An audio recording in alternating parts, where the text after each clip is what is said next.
Pittsburgh, but I mean, Sure. it's just another one of those cities where like it seems like nurturing creativity is kind of at the forefront of it. I know that also then becomes kind of commodified, and you know, you wonder how authentic everybody's being about it or something. But it's still a humble enough city, I would think. Oh yeah, I don't think they've figured out how to properly sell it quite well yet, and the Texas legislature keeps throwing away film subsidies, so we're fine. Yeah, and most people Nobody like, wants it. And, Oh, really? Yeah. And like most non-improvisers are super jaded to the whole improv community in the first place already. That's true. So it's just like, you just bring up you do improv, and they're just like, cool, pay me for the groceries and leave. Yeah, it's improvisers and then people that work for tech companies. That's what Austin is now. No, yeah, I mean, which is fine, because then you get to tell yourself you're doing it for you. you get to like walk away with that message in your head, which is always nice. So you talk about Austin as if it is similar to Pittsburgh, but we don't know anything about Pittsburgh. Yeah, Tell us never about been. Pittsburgh. Yeah. Is it nurturing to the arts, as you just said? Well, I think,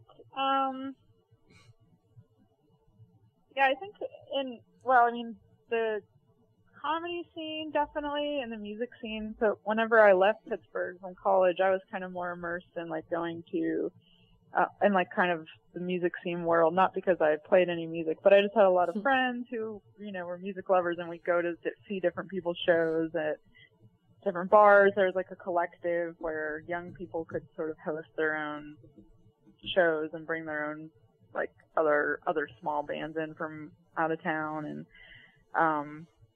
then when I came back from Albuquerque, and in Albuquerque there's different bands playing, but there's a lot more like artists, like people who have their big painting studio spaces and things like that, and or are building things out of metal. Like, I don't know, everybody in Albuquerque were furniture builders for some reason. By the time I was leaving, everybody was getting into building furniture, which is awesome, but I definitely noted it. I was like, wow, people in Pittsburgh are not building furniture.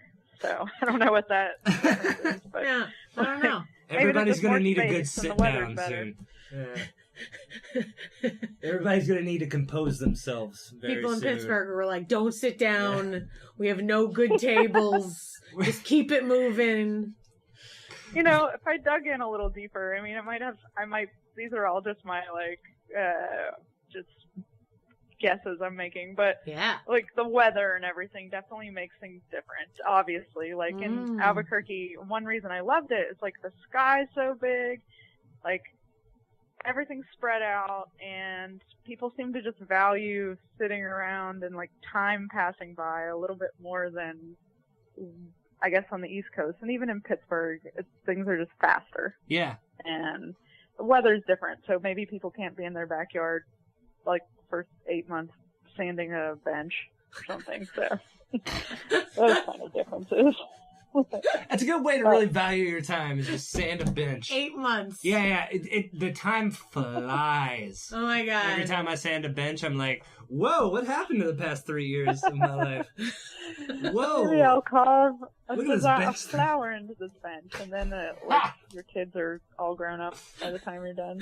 And real mad at you, and you don't know why. Yeah, they're all like, this bench is awesome. Is this bench more important than me, Dad? You're like, yeah, though. It is. Look at it. But that's okay, because they used their angst, and they drove away, and they moved to Pittsburgh, and they started improv theater, so it was okay. I put as much work into this bench as I did raising you, and this bench doesn't smoke pot. I don't know. Oh, angry bench-making dad. Yeah. Just taking all of his frustrations No, out. according to her story, everybody in Albuquerque is chill, man. Yeah, no, it sounds awesome. Chill. It's a good time. Well, I don't know. It definitely helped me relax. It's too hot to not. It's too hot to not be chill, right? I don't know. You know, in Pittsburgh, the comedy scene is, I'm sure Brian explained, like, it's just really growing. It's really, it's like we have 3 theaters functioning right now, and then we have enough people who are also just trying to sometimes like host their own shows in different bars or different locations, and we have to wonder, over the last couple of years, we would think, is it going to burst? Or are there going to be people who, don't keep wanting to take classes. The theaters have to worry, a lot of the theaters, for sustaining themselves a lot by classes. Mm-hmm.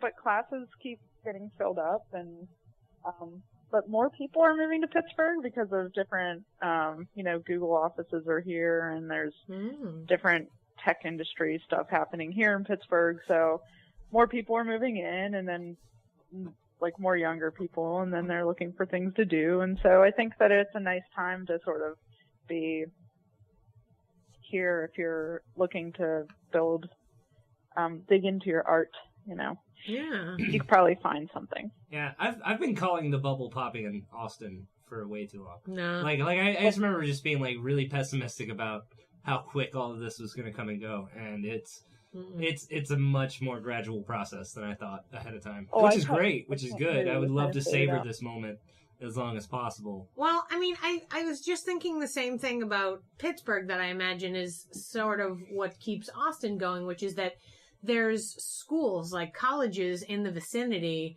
such that there is a constantly changing population of people interested in that kind of thing.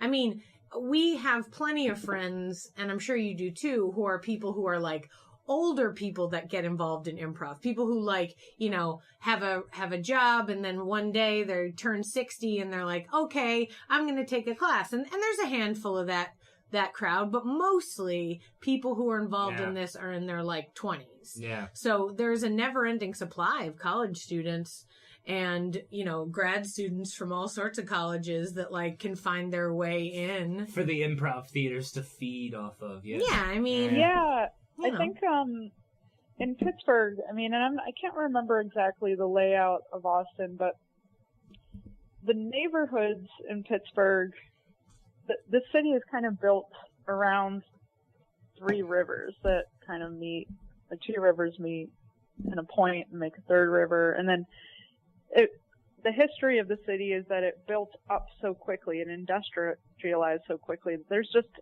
all these hills, and so there's all these neighborhoods that are kind of built with a bunch of one-way streets. Like there wasn't time to think out a grid exactly, or, it's kind of built around a triangle and outwards to some degree, and there's all these one-way roads and brick roads and roads on hillsides, and then these neighborhoods. On one side of the river, a neighborhood is getting, gentrified and dense with young folk, and then on another side of the river, that's starting to grow and get bigger and have more people like go there as a destination. And so I think that kind of thing happens in Pittsburgh, and it just becomes an issue of like, how do I get to,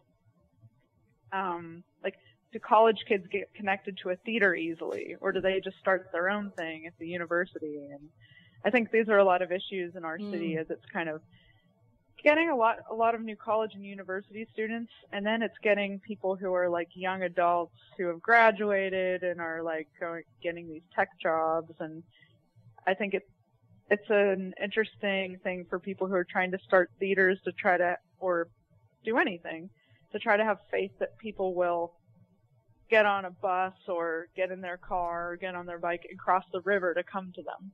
Yeah. Yeah. I don't know. I mean, I find that people who want to do theater, well, there's 2 different groups. There's the leaders and the followers, right? So, yeah, there's always going to be somebody who's like, yeah, I'll start a new theater. I'll do a brand new project. I'll run the whole thing myself. But most people, I would say, don't have the kind of gumption that deals with that. Instead, it is generally people who want to be, led by somebody else. Some people are babies about it. Yeah. Some people are parents and some people are babies. Yeah, it all works out. As is being illustrated currently. Yeah, wow. Thank you, Delvis, for helping us illustrate that idea. In the middle here. That really was very helpful. You're very sweet. Yeah, no, there's initiators and then there's yes-anders, Yeah, absolutely. Well, I think, so that's what's interesting, though, is that I think that was what people worried about at first, but really that is what's happening, is that people, they want that, they seek it out, and they go to it, Yeah. And so I think that's been interesting because it's been, people had to be optimistic and hope that everything would succeed. And so far, everything's doing really well. Like, the theaters are doing well. So you talked to us about your degree and you're into improv. Tell me, how did you get started with Open Up Pittsburgh? How did you decide to sort of combine this, wanting to teach people and nurture them and improv? How did that idea happen for you?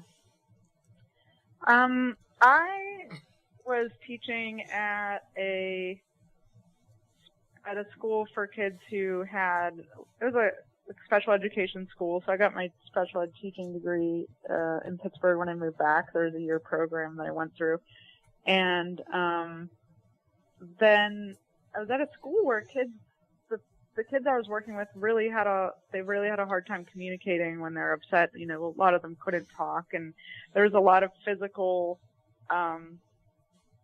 like people getting, just getting really upset. And so we would have to do a lot of restraints and things like that, to try to keep everybody in the class safe and try to keep the individual who got upset safe. And I did that job for about a year, and it was really hard for me to admit that just wasn't a good fit for me.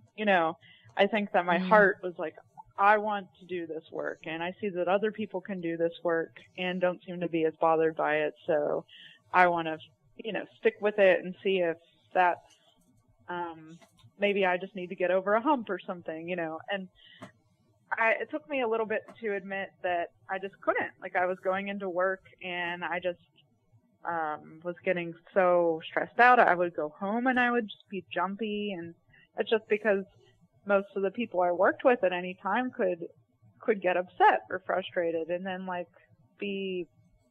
got bit 4 times, and it just was more than I could do.